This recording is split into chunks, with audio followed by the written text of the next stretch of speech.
And we are live. Welcome to Mad Dodge Productions. I am joined once again by the artist formerly known as the Voice of One. He is now just another nerd over on YouTube. He's down in the description. If you want to click on his link and go subscribe, please do. It's well worth your time. You're doing great stuff with Voyager. And I noticed that you put out a review of Enterprise, right? I saw that. A review of Enterprise. Was it Enterprise or was it you did Voyager and then you did it might be Stargate that you're digging into.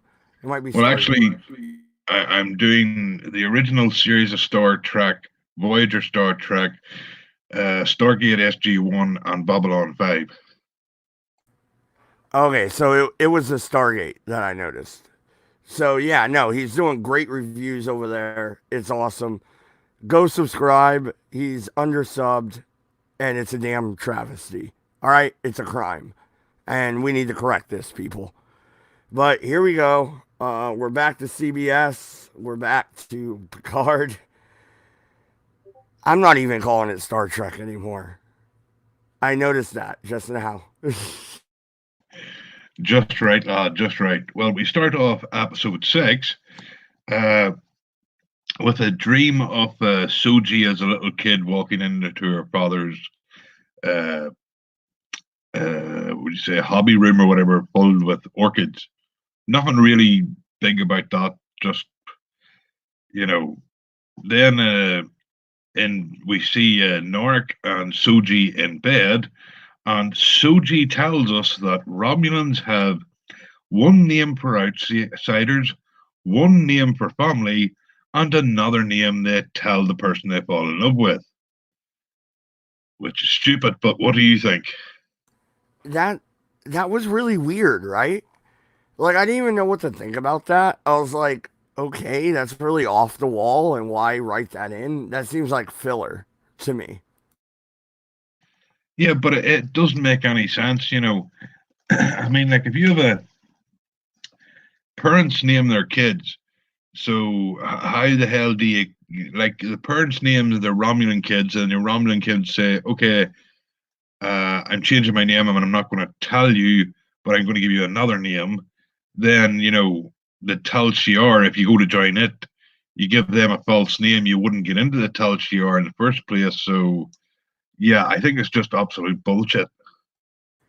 Yeah, no, it seemed like really weird because it's like, okay, I get different names, like my wife, her first name, her married name, her nickname, like, I call her Babe or something.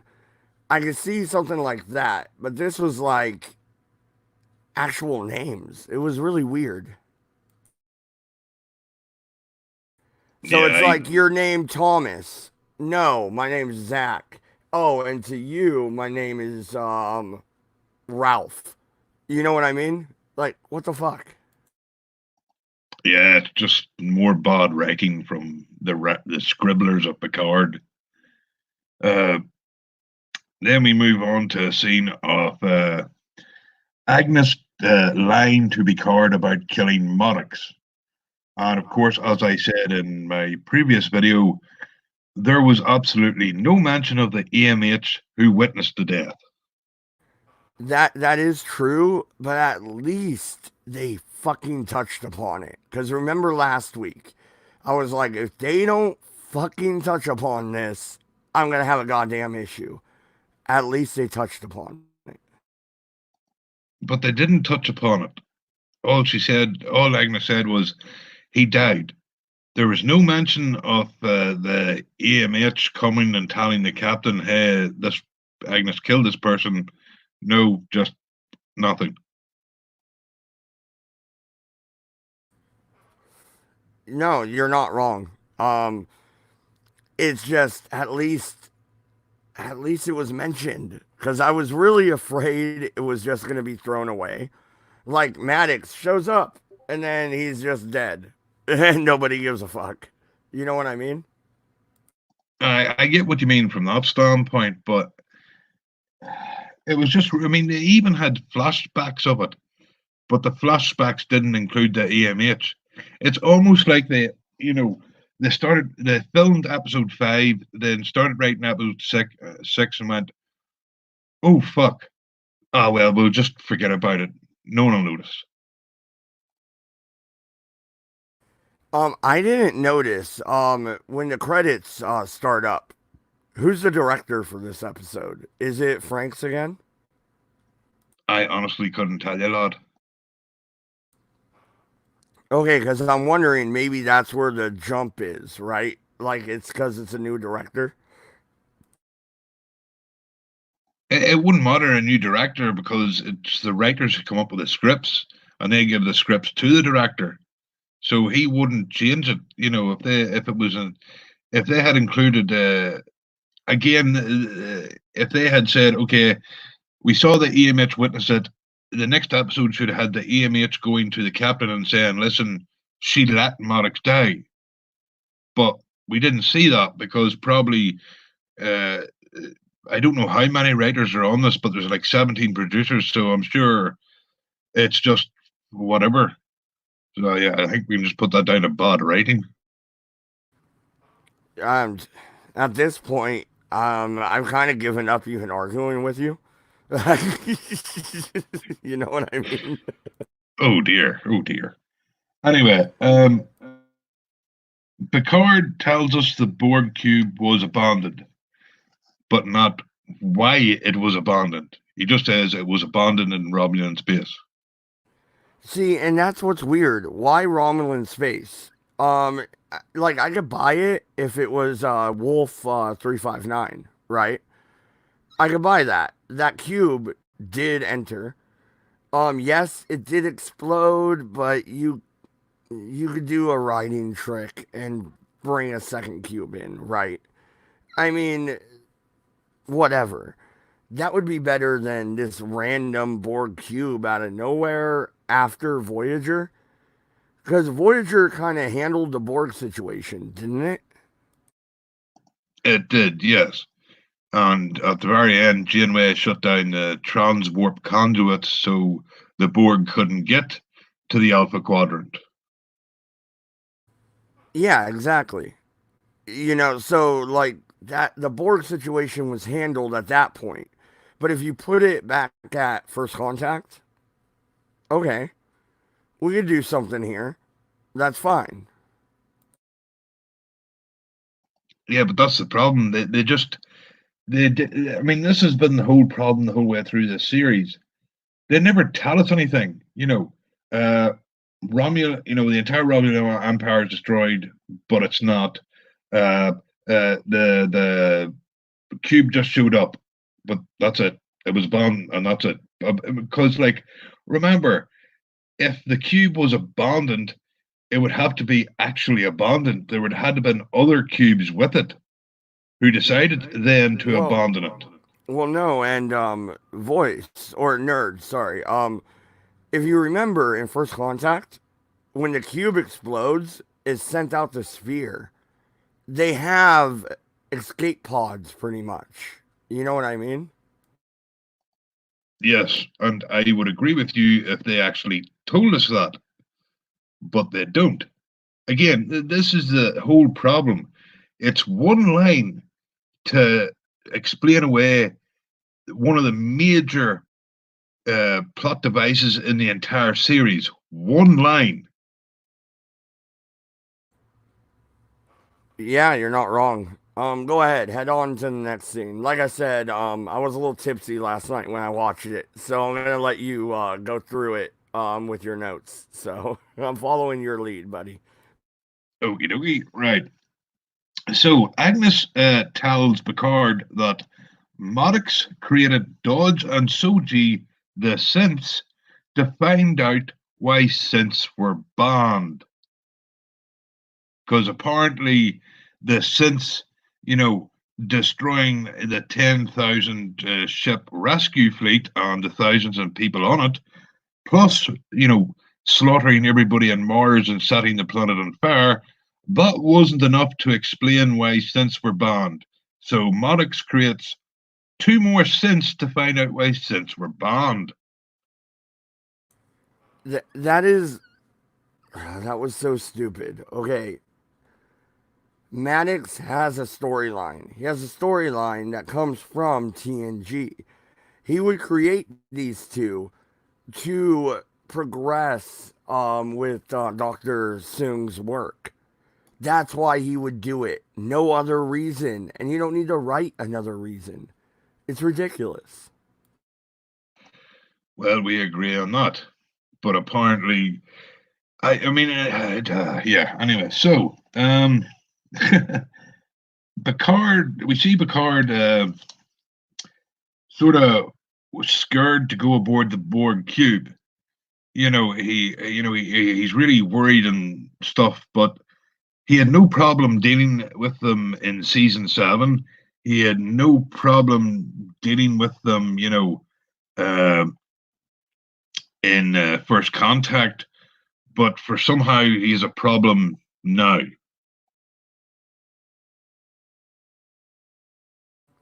Yeah, I elaborate on that because I didn't really get that part. I think they were trying to build up tension, because Picard now has PTSD from being a Borg, and now he's scared to go on this Borg cube. But he was a Borg for about 3 days, 30 years ago in season 3. He then dealt with them in season 7, and then he dealt with them again in First Contact with no problems. He even faced down the Borg Queen and was ready to, say, okay, I'll exchange my life for Data's. And yet, for some reason, like 10, 15 years after First Contact, now he has a problem entering a Borg cube. And I hate to say it because I've been I've been skeptical of the detractors, right? Like I've said how I feel about them just hate watching or not even watching and just hating on it, the hate on it. I've been skeptical, but this 25% thing, you guys might have a point. Because that's not Picard. That's not the Picard I remember. Unfortunately, it's not the Picard any of us remember, lad. Uh, uh, so, is there anything else you want to say about that? No, it's really confusing. I don't think they remember who this character is. Like, and to write a character, you need to know that character as if, okay, here's something as simple as the Vampire the Masquerade game we were playing in Discord. You're not playing it, but you know what I'm talking about. I know my character. I know his motivations. I know who he is at his core. Even if he's not me. Of course he's not me. I'm role playing. I'm acting. But they forgot who Picard is. I completely agree. So the next thing, and this was fucking right. So a few hours after Agnes kills Maddox, she kisses and then has sex with Captain Reyes.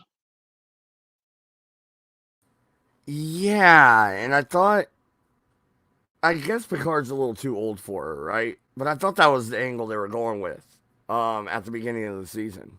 And they kind of changed it up midstream, right? Well, no, I thought she always had a thing for the captain from earlier episodes. In episode 5 when he was dressed up, the Captain Reyes asked her what he looks like and stuff. But the main problem isn't who she's sleeping with. The problem is that she just killed someone. This nice, quiet doctor who was working in on the thing in Japan, right, and here she is now. She just kills Maddox, and a few hours later jumps into bed with the captain.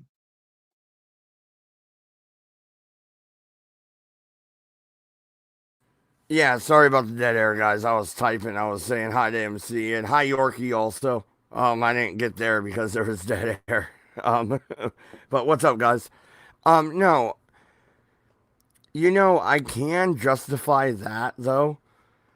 Um, just because you killed somebody, just because you're a psychopath, doesn't mean you don't have a sex drive, right? Maybe she's just a psycho. Yeah, but the thing is, she hasn't been written as a psycho. Up until now, she's been this nice, quiet, sort of meek woman, and now she's killing people and a couple of hours later humping people.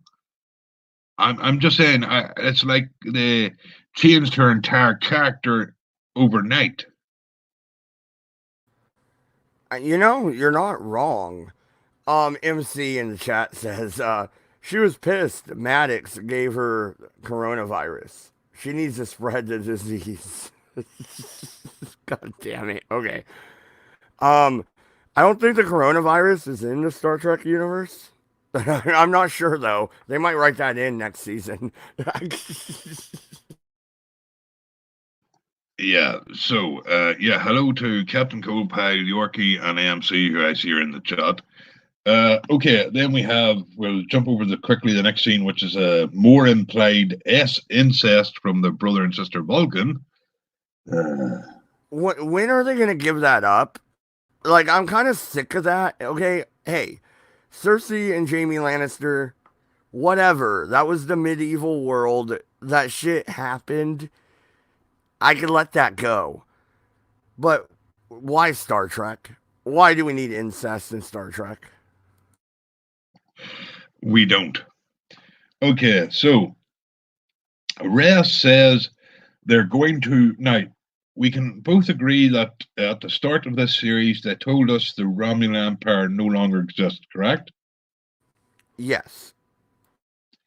Well, Reyes says they're going to enter Romulan space. If the Empire is destroyed, then it's no longer Romulan space. Well, no, and if there is Romulan space, then we're back to the argument of what happened to that neutral zone. You know what I mean? Where'd it go?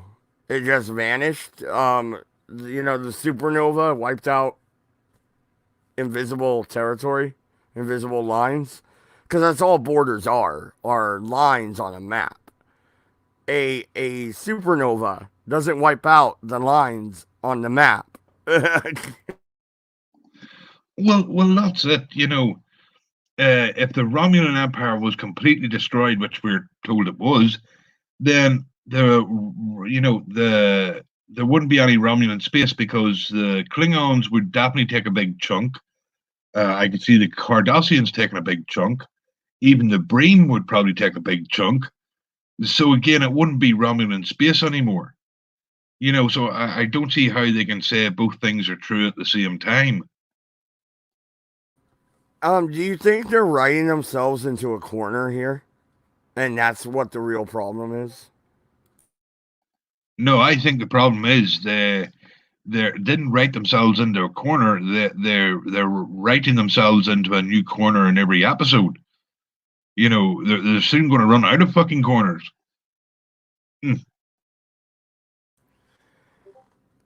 Interesting. Go on to the next scene. Okie dokie. This is fucking awesome. This is. Picard says if Starfleet give him diplomatic status as an envoy, he can get onto the Borg cube. Apparently, the writers forgot that Picard was kicked out and blacklisted by Starfleet in episode 2.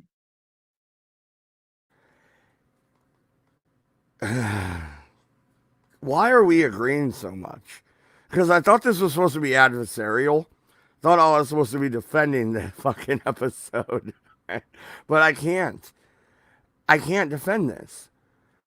Like, what do you mean? She literally said the fucking hubris of you. Like, how fucking dare you? And now he thinks he's going to be an envoy?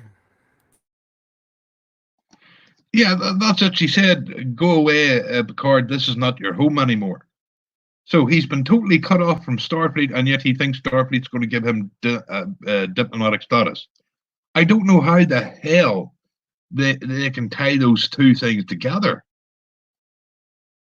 I don't think they can either. I mean, okay, if you didn't totally shoot Picard in the fucking kneecap in the second episode, then you could totally make him an ambassador. That's not hard. There's old ass ambassadors. That's okay. But you kneecapped his ass right in the second or third episode. So you already wrote yourself out of this situation. What are you doing?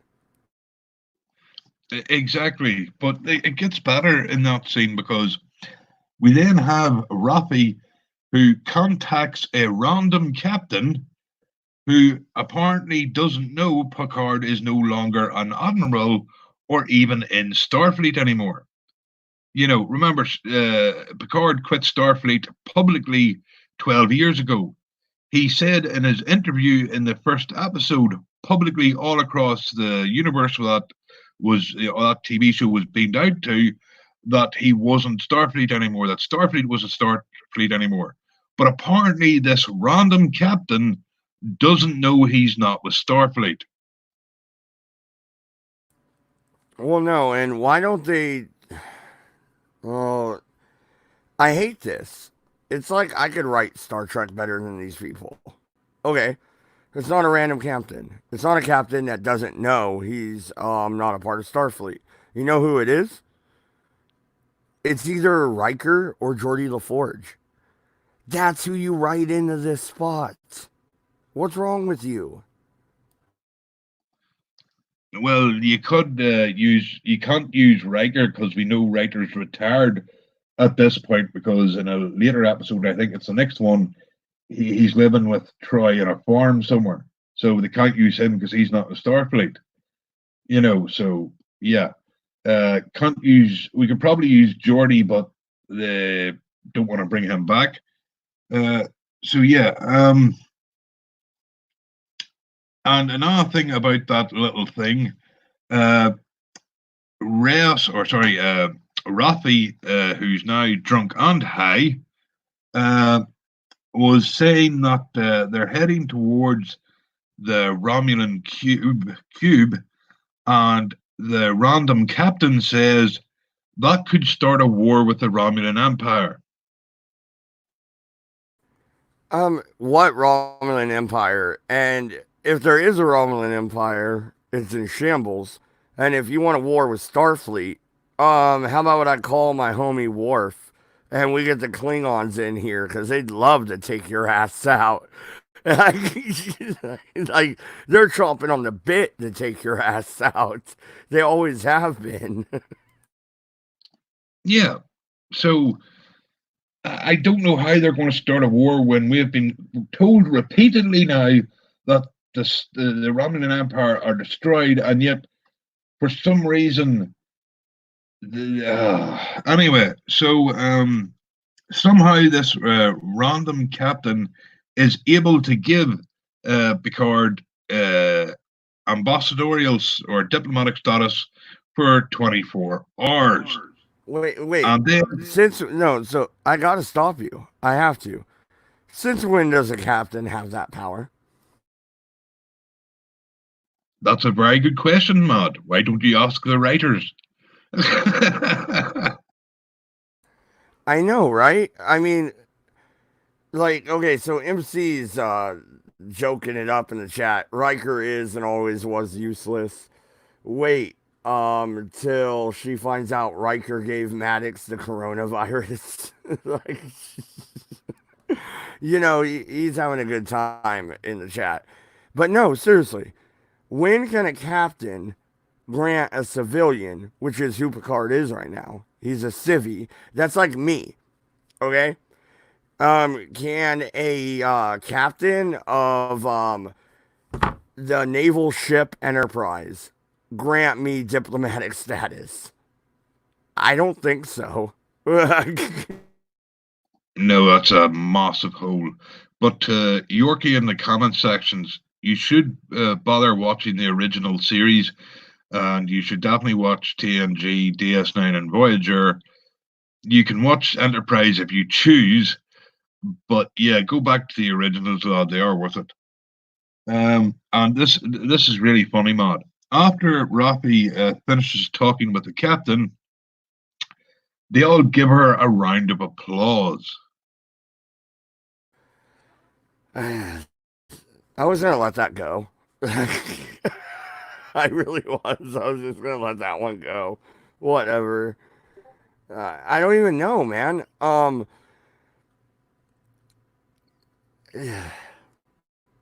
I still can't get Come over on, the you're meant fact to be that a defending captain this can thing. grant a civilian diplomatic status. I still can't get over that. So her getting a round of applause, I don't really care at this point. I'm still stuck on last scene. Yeah. Okay. So, where are we? Yes. Narek tells Soji that every call she makes to her mother lasts exactly 70 seconds, and that's the entire scene. Well, no, and what you brought up earlier about Soji having the flashback. So they're giving her fake flashbacks, right? Because she's a synth. So this never really happened. This is just programming. Why do we even need to see it? No, I think it's a subliminal type thing that she doesn't remember what really happened, but she remembers it as if she was a child. It's a whole what's the word metaphorical thing. But yeah, anyway, we'll get further into that later on, so we'll go to the next one. Um, Rafi is upset about her son that she'll never see him again. Of course, she could have stayed on Free Cloud and stayed clean and tried to build a relationship, but no, she goes directly back to the ship and gets drunk and high. Don't judge. Moving on.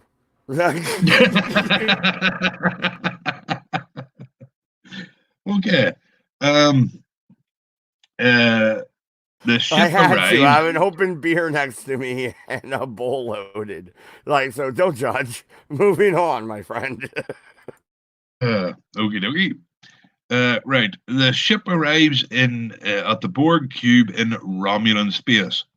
There was no Romulan ship to meet them at the border, and there are no Romulan ships protecting the cube.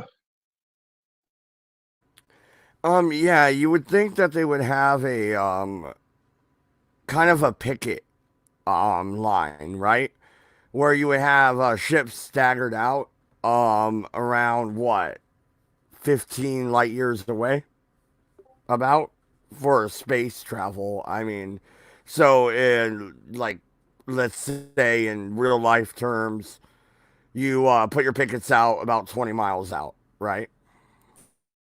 Well, I would have expected two Romulan warbirds circling the cube and two more warbirds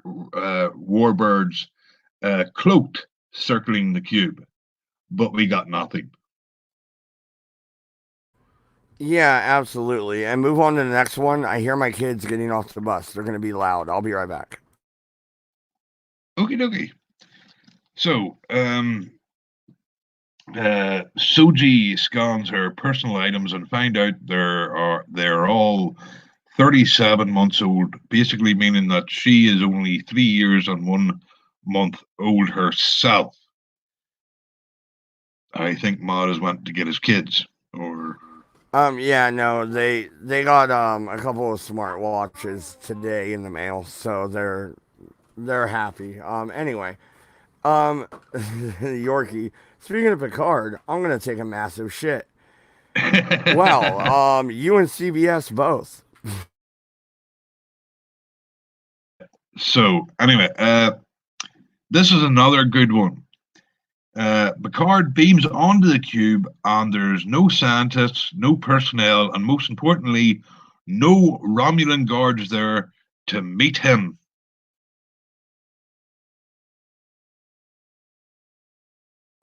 Well, that is kind of weird considering I thought they had all the checkpoints, didn't they? Isn't that what they kept showing us through the whole series so far?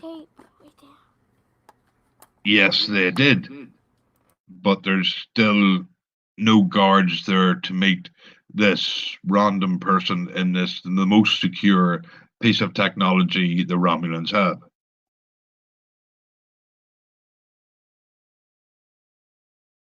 Yeah, no, that was really, it was quite odd actually, because I mean, even Soji goes through checkpoints as she goes in to see the Borg that had the implants taken out in the previous episodes.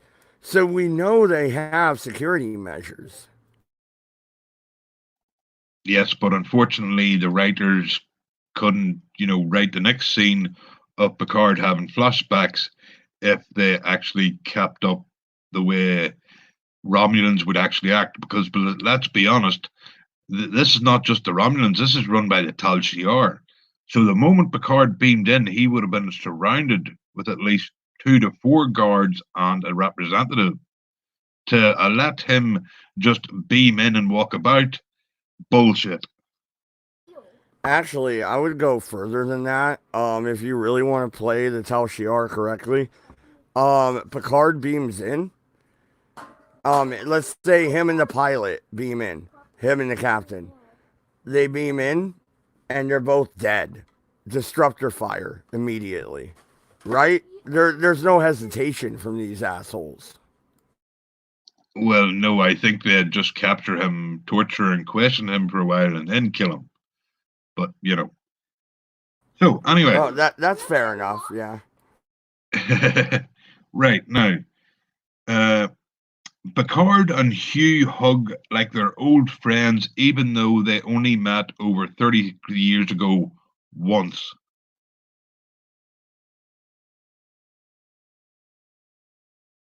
Yeah. I don't know. Uh, it, it, like this episode, it goes from horrible to worse to I don't know at this point. Is this Twilight? I don't fucking know. Right, the next one. We find out, and this is even better. So, the Romulans find this abandoned cube in Romulan space, deborged Hugh, and somehow Hugh tells Picard he's a member of the Federation. Hugh was never a member of the Federation. Matter of fact, Hugh was left out on an isolated planet somewhere. Last we saw him, I don't even know how he's in Romulan space, much less the fucking Beta Quadrant. Well, this is the thing. This is the long list of things that the writers haven't explained to us. For one, how did Q become recaptured by the Borg to be in a Borg ship in the first place? Secondly, how did the Borg ship and Hugh end up in Romulan space? Thirdly, when exactly did Hugh become a member of the Federation? We don't know any of that. We can argue that he was human when he was turned into a Borg. Therefore, he was of the human race. Therefore, he was a part of the Federation. Yes, at that point in time, but he's been a Borg for like I don't know decades. Do you think the Romulans are going to let him have Federation status again? No, I really don't. And go ahead and move on to the next thing because you, his whole story is a plot hole. Okie dokie. Uh, Hugh says Narek, the one sleeping with Soji, only showed up 2 weeks ago. So basically, we've been led to believe this was one big, romance, and yet we've seen them together 1 week in universe time. So basically, Narek had to show up, had a week to show up, seduce Soji, and become a couple. Um, yeah, he probably could have got some within a week, But I mean, a couple, that's kind of different, right? I just don't think they understand how time works. But anyway, um, he also tells us that the new Borg Queen is Romulan, which makes me think it's the incestuous sister he's talking about. Oh, do you think it's her? Or do you think it's fucking O or whatever the fuck her name is? Well, actually, now that you think say it, it could be her. So it's either Commander Oo or Rizzo, the sister. Yeah, because I kind of thought it was the Vulcan, well, wannabe Vulcan bitch, right? That's kind of what I read out of that when I watched it last night. Well, since we don't know, we'll agree that both could be optional. Um, Oh, and remember, we got what? 45 seconds to a minute intro from last episode, even though this is a streaming service. And then we got our usual 2 minute intro. I think we're almost done already, aren't we? no, we have a bit to go through yet. Uh, a few more big problems, but anyway. Um, so Soji, Nurik tells Soji that she can get her memories back through using Romulan meditation. Okay, you can talk about that for a minute because I have to go and take a piss. Romulan meditation. Okay. First off, it was the Vulcans that did that. That was a Vulcan thing. It kept them centered and it kept their emotions under control, which is why Spock would meditate all the fucking time. This wasn't a Romulan thing. The Romulans let their emotions loose and they used that to their advantage. Now they are devious and evil, conniving little shitheads, kind of like women, but they do use their emotions, kind of like women. Where the meditation was the Vulcan thing to keep them centered. And okay, Aunt Jack, time is relative, right? Penoid, time is not relative. Um, I don't know. Time can be relative. I mean, there is if you go a certain speed, you can actually reverse time theoretically. Like that is a thing. The theory of relativity. Aunt Jack, my reality is not your reality, so my time moves differently than yours. So it is relative. Yep, that sounds smart, so it must be true. Okay, I'm back. Right. Uh, so, uh, right. Uh, Soji finds out she's a synth and she was made, and where she was made, sorry, or an indication to where she was made. Uh, then Norik, uh, right, so Norik has to terminate her, and instead of using phasers, which we know work, or explosives, which we know work, he uses gas. Yeah, I got nothing on that one, man, honestly. Okay. Uh, Soji breaks through the floor and escapes and ends up with Picard.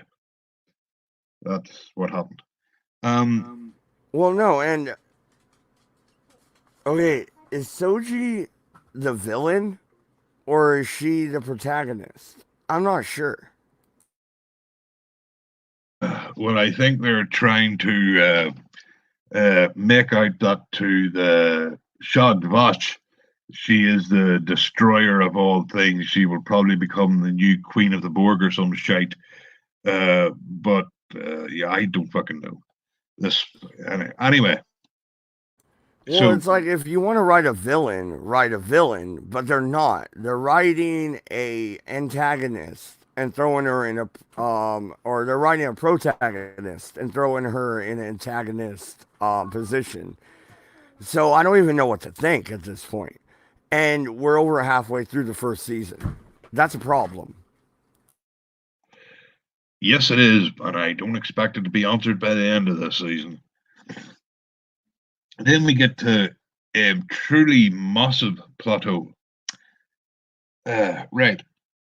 Hugh activates a transporter that can beam someone up to 40,000 light years away. Now, they explain this by saying a Voyager episode with a race called the Sicarans, which I did a review of, they got the technology from them. But unfortunately, the reason that technology wouldn't work is because the Sicarans lived on a planet with a unique planetary structure. That's why it didn't work for Voyager once they left the planet's atmosphere. So it wouldn't work for the Borg either. So that just doesn't make any sense. Plus, it's a transporter that can send someone 40,000 light years. Well, no, and you're absolutely right. It wouldn't work. I remembered that Voyager episode, and you have no argument for me. You're absolutely right. They don't even know their own lore. Yep, but I just. And it brings up the question, if the Borg had the technology to transport 40,000 light years, they could literally, beam millions of Borg onto Federation planets with no problem. Well, no, and if you really want to think about it, think about the Dominion War, Beta Z falling. The Borg would have did that way easier. Yeah, I mean, it's fucking stupid. Anyway, then Eleanor shows up, kills a couple of guards. Then Picard and Soji go through the transporter, and for some reason, even though there are no guards anywhere about, Hugh and Eleanor stay behind to cover the escape of Picard and Soji, who have already escaped. It didn't really bother me. I mean, sometimes you have just weak writing, or you just need to get a scene through. So you're like, hey, this is how we're gonna do it. Let's just do it. That didn't really bother me. Yeah, but the big problem here is there was no guards about.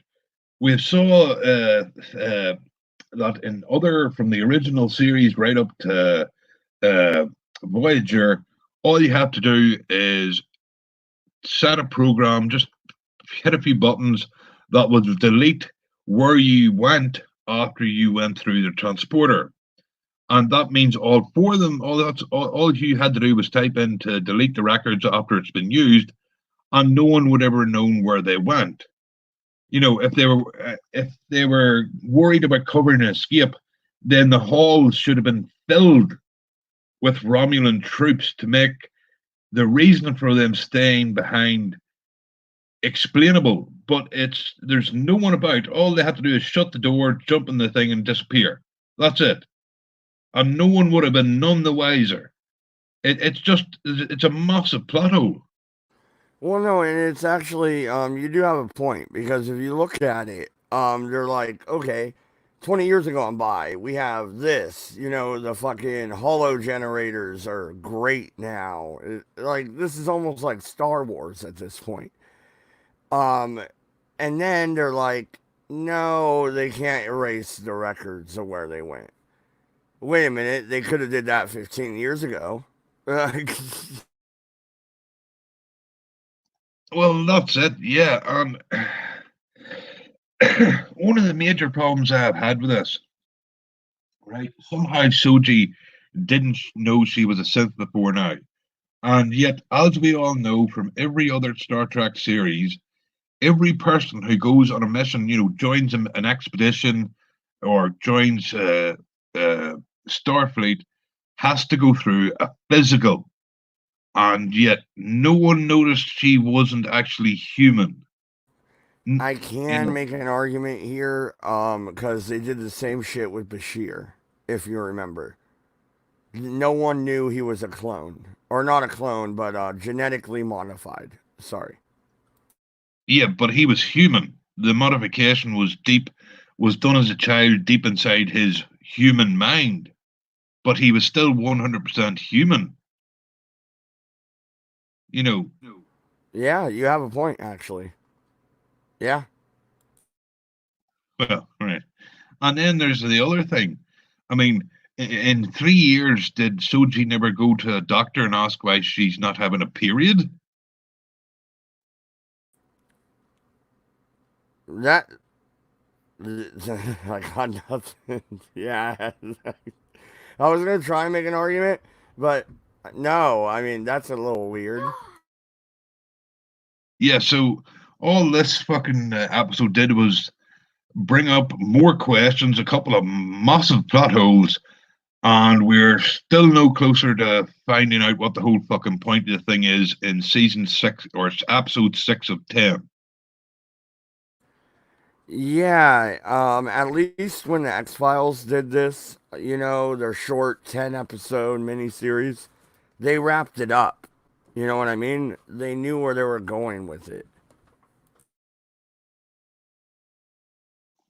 I just, I think I still think the massive fucking, the main thing, the big secret that Shad Vash had is that the Romulans created the Borg. I think that is going to be one of the big um, reveals, and that Soji is actually more like a Borg than a synth or some shit.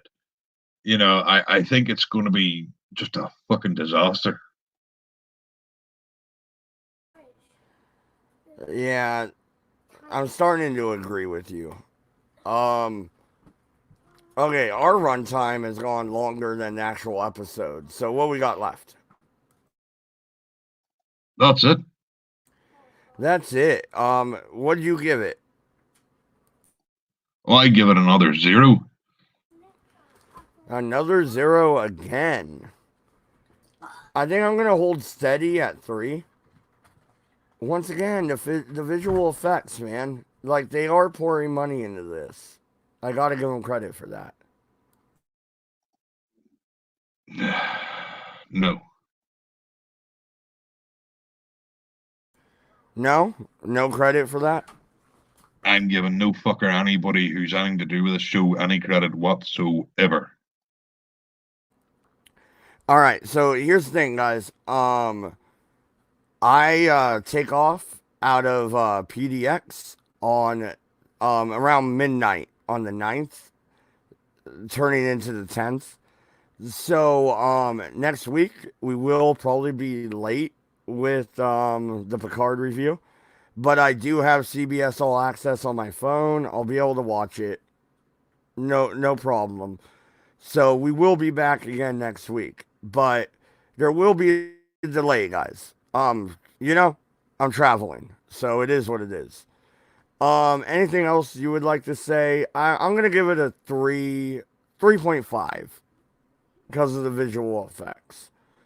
But I don't know where they're going with it, and they're starting to lose me. I'm kind of with you. Like, they're losing me rapidly. There's nothing. I mean, like there is no redeeming feature about the show. Not the graphics, because let's be honest, there's shows out there on a lesser budget doing just as good a graphics, is not better. You can't give it to the writers because the writing is absolutely atrocious. You can't give it to the performances because all Reyes has done is be the standard trope cocky captain. Rafi's the druggie. We haven't seen them actually get hard into see even fucking Stewart. It looks like he's phoning it in. We can't give it to the direction because this in many episodes the scenes just simply don't flow into each other. It's like, okay, well, if this cool idea, then this cool idea. It doesn't matter if they mess up. Fuck it.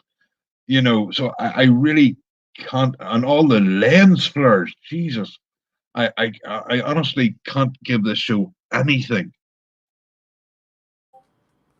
I hear you. I disagree only slightly though.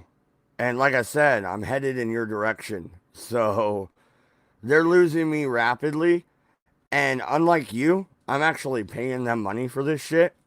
I probably won't renew in a few days. I'll probably go your route. Just saying. I would advise it. I don't know why anybody would pay money for this shite. Yeah, no, and I'll gladly pay to watch Game of Thrones. I'll gladly pay for it. I'll pay HBO. HBO has what? Rome, Game of Thrones, Oz. It has True Blood. It has a lot of good shows that even if they're older, they're still good. What's CBS have? Abby and NCIS. That's about it. I stopped watching the original NCIS years ago, like season 7 or something. I stopped watching it. Yeah, exactly. So, yeah, guys, we will be back again next week, but like I said, it's gonna be a little bit delayed. Although I do plan on taking some video or live streaming from the Confederate Monument there in Shreveport. So there'll be that. Um, I do believe that the actual bar that they filmed True Blood at is in Shreveport. If it is, I'm gonna go there and I'll live stream from there. So we got some cool stuff coming up. Hopefully, take it easy, everybody. Voice, tell them about your channel one more time, man. I have a channel. He has a channel, and don't let him fool you. He does quite a bit of reviews, and he has been doing some video game content, which is a little bit different. So different from what you used to do, voice or nerd. Sorry. Yeah. All right. Everybody, thank you very much. Thanks for coming out. Good night, good luck. And I'll see you on the next one. We're out of here.